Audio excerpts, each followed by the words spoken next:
जय श्री राधे कृष्णा। आप सभी को माघ मास अमावस्या की हार्दिक शुभकामनाएं। माघ मास की अमावस्या को मौनी अमावस्या के नाम से भी जाना जाता है। इस दिन मौन व्रत रखने से भगवान की कृपा प्राप्त होती है और हर मनोकामना पूर्ण होती है। आज के दिन मौनी अमावस्या की इस व्रत कथा को जरूर सुनना चाहिए। ऐसा करने से पुण्य फल की प्राप्ति होती है। तो आइए पूर्ण श्रद्धा भाव के साथ मौनी अमावस्या की कथा को सुनते हैं। प्रेम से बोलिए अमावस्या माता की जय। कांचीपुरी नामक नगरी में देव स्वामी नामक एक ब्राह्मण रहता था। उसकी पत्नी का नाम धनवती और पुत्री का नाम गुणवती था। उसके 7 पुत्र थे। देव स्वामी ने 7 पुत्रों का विवाह करने के पश्चात अपनी पुत्री के विवाह के लिए योग्य वर की तलाश हेतु अपने बड़े लड़के को बाहर देश में भेज दिया। इधर देव स्वामी ने अपनी पुत्री गुणवती की कुंडली एक ज्योतिषी को दिखाई। ज्योतिषी ने गुणवती की कुंडली देखकर कहा कि सप्तपदी होते होते ही यह कन्या विधवा हो जाएगी। यह बात सुनकर देव स्वामी अत्यंत दुखी हुए और ज्योतिष से इस योग के निवारण का उपाय पूछने लगे। ज्योतिषी ने उपाय बताया कि इस योग का निवारण सिंगल द्वीप वासिनी सोमा नामक धोबिन को बुलाकर उसकी पूजा करने से ही संभव होगा। यह सुनकर देव स्वामी ने अपने सबसे छोटे लड़के के साथ अपनी पुत्री को सोमा धोबिन को घर लाने के उद्देश्य से सिंगल द्वीप जाने के लिए रवाना किया।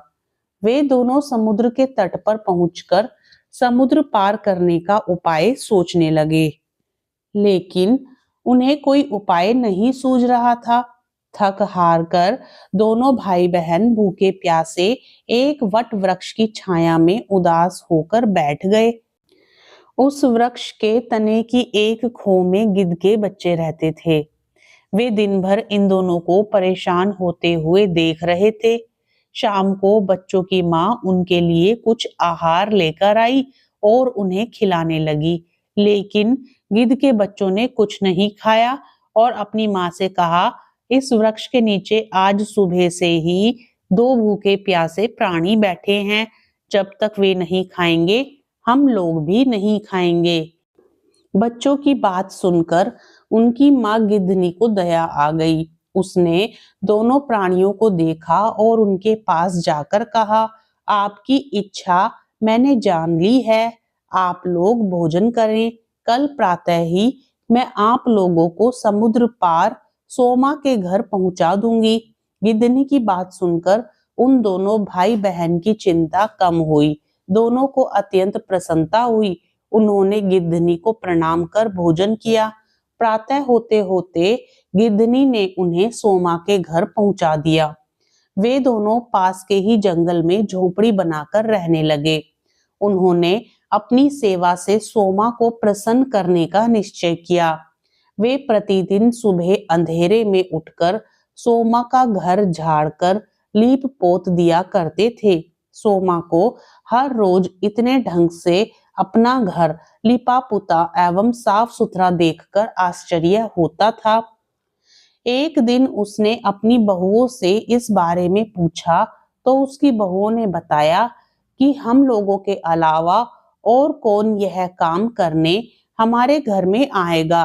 परंतु सोमा को बहुओं की इस बात पर विश्वास नहीं हुआ और उसने एक दिन सारी रात जागकर घर की सफाई का सारा रहस्य जान लिया।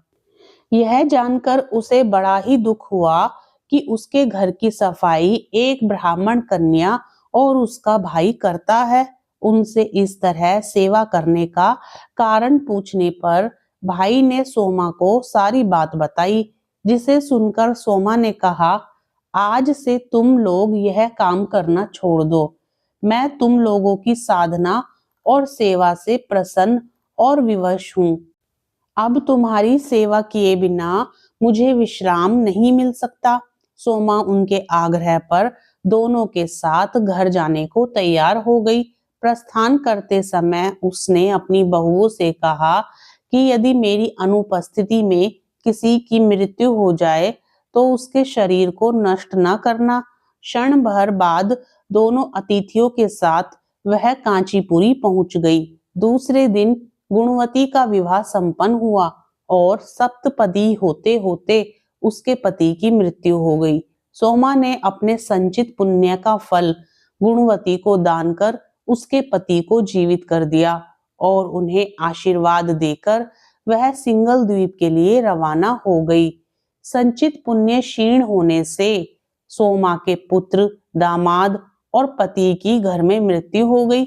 यह जानकर नया पुण्य संचित करने के उद्देश्य से वह रास्ते में एक जगह रुकी। नदी के तीर पर स्थित एक पीपल के वृक्ष की छाया में भगवान विष्णु का पूजन किया और पीपल के वृक्ष की 108 परिक्रमाएं की। इतना करना था कि सोमा के पुत्र, दामाद और पति जीवित हो गए और उसका घर धन धान्य से भर गया।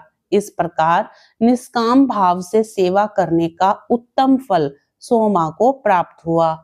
अतः हम भी अमावस्या माता से प्रार्थना करते हैं कि आप अपनी कृपा हम सब पर बनाए रखना। प्रेम से बोलिए अमावस्या माता की जय। कथा अच्छी लगे तो वीडियो को लाइक जरूर कीजिए और साथ ही चैनल को सब्सक्राइब कीजिए। कमेंट बॉक्स में अमावस्या माता की जय जरूर लिखिए।